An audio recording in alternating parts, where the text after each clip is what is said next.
This is Create the Next from ProCFO Partners, where every week we explore strategies and ideas for financial management and growth to help today's businesses put their financial picture in context.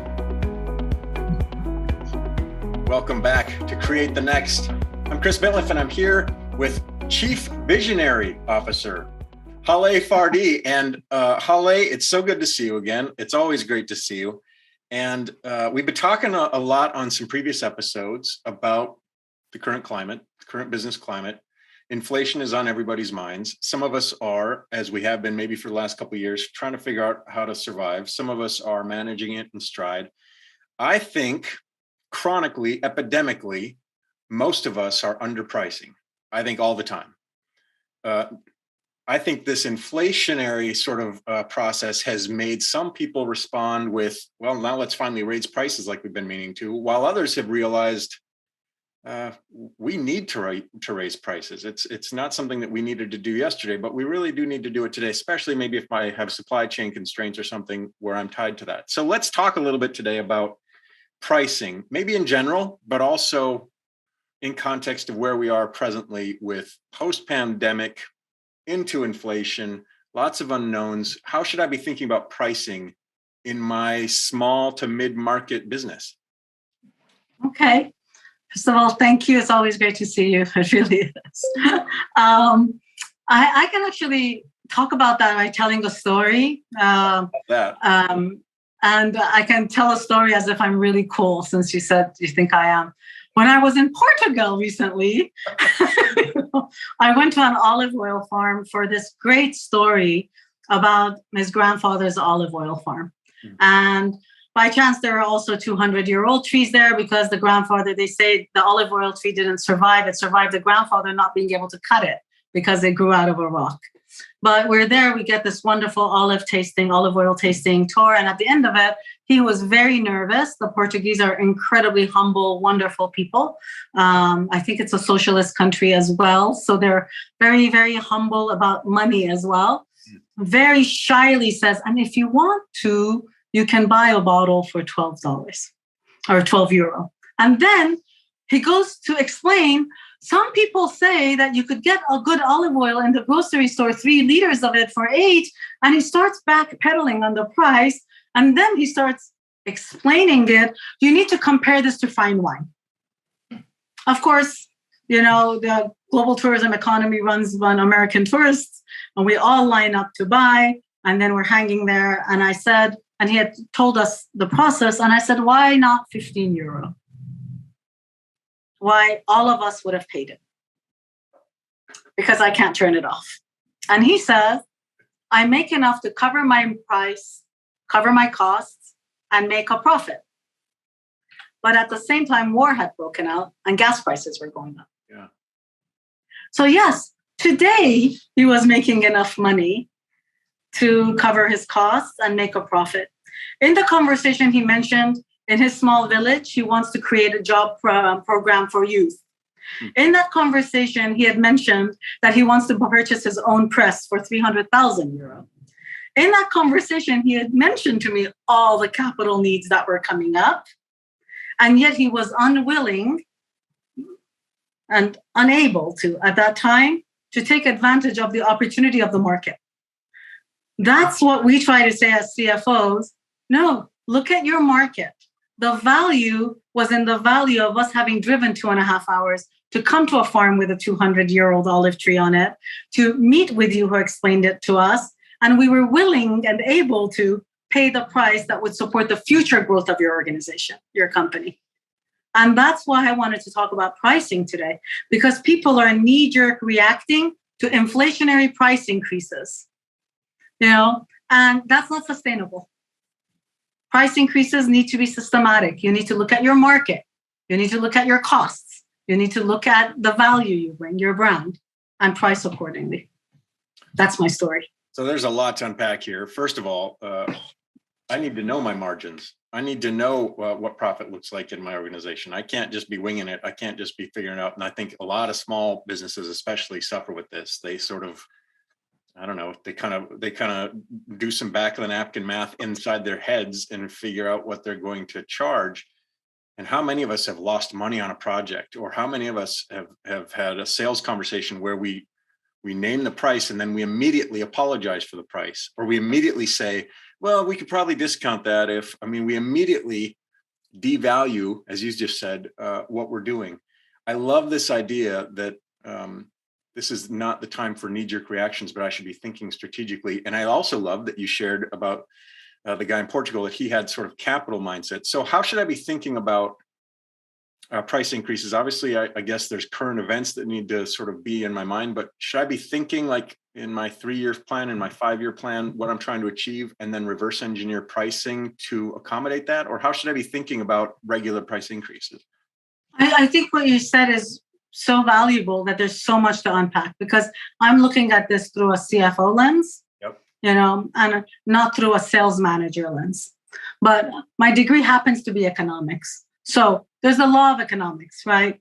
Pricing is the law of supply and demand. Right there in the middle of that village, he could have named his price. I was just going to say, you would have paid 4 times that. You would have paid 3 times. You would have said, this is $45. You would have said, from Portugal, real and authentic, everybody. Look at this. You would have had no problem with that. I think I paid €50 overweight package on my luggage to bring that $12 bottle of olive oil with me, right? Because I bought the experience. It goes into so much of what you do. What is the experience and the brand? What does the market play? What is the sales training around the training of it? There's so much in it. But as a CFO or a former CFO, I want to look at certain things. One is, when was the last time you did it? That's an easy question to answer. If you have not increased your price in the last couple of years, you're losing money. Simple. Right? So then you need to do an analysis around it. How many clients would I lose? And are those clients that don't matter anyway? Yeah. Right. There's another example that I had is we were working with one of the clients, and we were doing, really, it's the lowest hanging fruit, cost management. And we're looking at our laundry costs. This was a chemical plant, at our laundry costs. And we realized, wow, laundry is twice the budget it was 2 years ago. They had incrementally increased the cost of washing from $3 a quarter every quarter. And the price per unit had just doubled, and we didn't even notice it.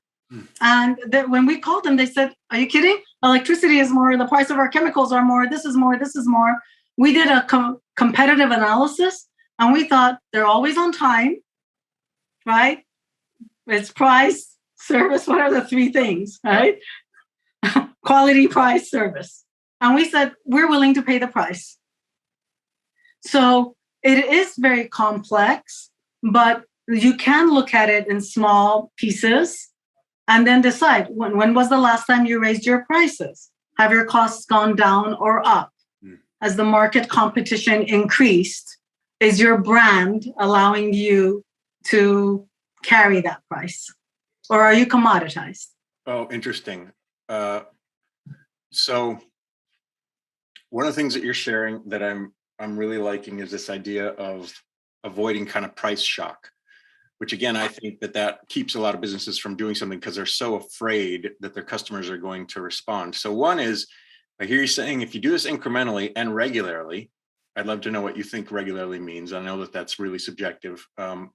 Then it's not so much of a shock. But I also think there's an important concept around inertia, or around sort of momentum. And that is, your customer has already done the hard work of figuring out that you are the right solution for them. For you to raise prices X amount of dollars isn't just them maybe paying out of pocket a little more. They have to think, but do I want to go find this solution again? It's less likely that they're just going to cut bait because you're more expensive. And as you point out, if they are, they might not be the kind of client you want to have around anyway. So is this a mental thing, or is this a strategic thing? Oh, for me, it's a purpose-driven thing. Oh, I love I'm it. purpose-driven. If I want to provide quality and service, my price needs to support that. And if I want to be around to provide quality and service, I need to charge a fee or a price for my product, for my pen, for whatever it is that keeps me around for my client longer so I can serve them. So if you look at it that way, rather than the greed principle, I'm not saying raise your prices so you can have more profit. I'm saying annual, that's to answer your question, at minimum, annual price increases need to be part of your strategy, because a lot of people are now I don't know what the word is, around trying to say, what should we raise our prices to keep up with the 8-10% inflation, at least 8-10%. That's not enough. That's not enough.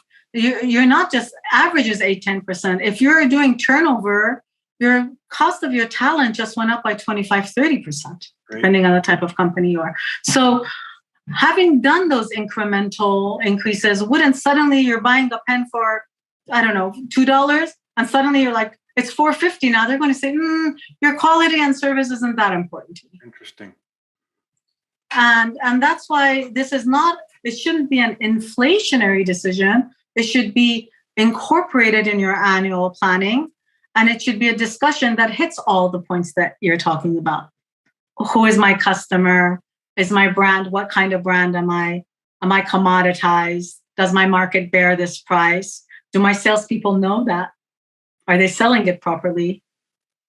Are these the conversations that you're having? Because we talked about, if you're not getting the newsletter, by the way, everybody, go to ProCFOPartners.com and make that happen, because every month there's some really great instructive advice and practical, tactical, and strategic mindset kind of stuff. It's great. But you were talking about how that's something you've talked about lately, because you're seeing a lot of organizations kind of do this knee-jerk reaction. So what are you seeing? What's the common sort of thread out there? Is it everybody's doing it quickly? Everybody's doing it the wrong way? Everybody's doing it without this research and sort of strategic attitude and purpose-driven attitude that you're talking about? Or what's the number one thing people got to stop doing is? Well, let me think about the way you positioned the question. The number one thing people have got to stop doing is, I want to say knee-jerk reaction, looking at their bottom line, deciding either cut costs or raise prices. That's the number one thing. It's don't go and say, I need to have 8% net profit. Therefore, I need to either sell the same at a higher price, or cut my costs. It's a strategic conversation. It is not a financial conversation. Really important to understand that it's a strategic conversation and not a financial conversation. So what role should my CFO play? Obviously, we've talked so much about how that your CFO has to be a strategic mindset. What role should your CFO play in helping you to define and understand what to do next? This is where it should be our new tagline: financial information that informs strategy. So the CFO should now take the financial information that we have, do some trend analysis and some forecasts, do some scenario analysis around pricing, look at which clients that we may lose, which clients we won't lose, do some analysis around it, and then meet with the director of sales, the chief marketing officer, the operations people, and say, okay, it's time for us to have this conversation, and do it in the right way. And let's not wait till year end. Right now, we have to do it now. Because people are saying, I need extra income to cover my costs this year. My costs have gone up. I need funding. I need to increase my line of credit. Or you could raise your prices. That's interesting. Sometimes we go to the complex and the complicated solutions instead of or we could raise our prices. Where do you think we're headed? Where do you think, I don't know, what's this conversation going to be like a year from now, do you think? Are enough organizations going to have sort of figured out the strategic attitude, or are we going to keep plugging away and beating our heads against the wall on this idea? I mean, Chris, I'm old enough that I remember the last time interest rates were 27% and prices, there were lines, and we're there, right? I'm seeing that cycle again. Where are we headed? The ones who raise their prices will survive. And the ones who think strategically will survive. And it's really about what I like. I talk about it. My daughter is in public policy, and she talks about how free trade and capitalism is the source of evil. And I think, no, it actually isn't, because people will want to provide better quality product, better service at the right price, or the customers won't buy it. So it's time to look at it that way, instead of looking at it as I need $10 million in sales, or I need 8% in net profit. Is how do we serve best, doing what we are good at doing. And in this conversation, take a look at your pricing. as well. It's an opportunity for innovation, isn't it? It's an opportunity to think differently about the It really is. services you're offering and the way you're offering them and the value adds you could tack on or whatever. It really is. And this is where in our partnership with you is so important, not for our pricing, but in learning about who is our brand and who are we out there. We do have people who say the price and then apologize. You know, for all of our clients, they say the price and apologize. It happens all the time. Yeah. We have people right now that have been successful companies, but they're not growing because they always do cost plus pricing. Mm-hmm. Well, their cost is always going up, right? So they think they're growing, but they're not because they're selling less. I mean, it's such a weird formula for them because cost plus pricing doesn't always work. It works for some people. It might work for a hardware store. And you said, how are people doing it? We have a hardware store that just went and raised all their prices by 15%. They just went in the system and raised their prices by 50%. That's a commodity. You know, they had to. Mm-hmm. You know, they couldn't get the stuff to their stores. The logistics and delivery is so expensive right now that if they didn't, they just go out of business. So there's a lot to unpack as we shared. There's a competitive landscape, there's the market dynamics, there's your costs, there's all these things. I guess if you haven't yet, and this is stressing you out, give us a call, ProCFOPartners.com. It's not a sales pitch, it's just the fact of it is, it's time to take some action on this stuff and to take it strategically is kind of the main point that I'm hearing you say. Don't do the knee-jerk stuff. Don't do the what's going to get us across the next 8 months. Let's think about the future of the business and what do we need to have happen for that for us to have an environment of success. it is. And if you haven't raised your prices, knee-jerk 10% today, or you won't be around. Your clients won't go away. Your costs have gone up. That's great. That's the name of this podcast. Raise your prices 10% today. Period. Learn why. The name of the newsletter was The Price is Right.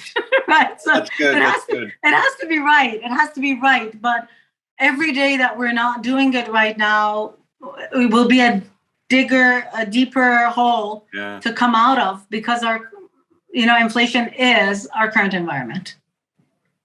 Haleh Fardi, Chief Visionary Officer at ProCFO Partners. You are always such a joy to talk to. Obviously, Thank you. I learned so much from you, but thanks for your generosity and your expertise. And oh my gosh, thank you.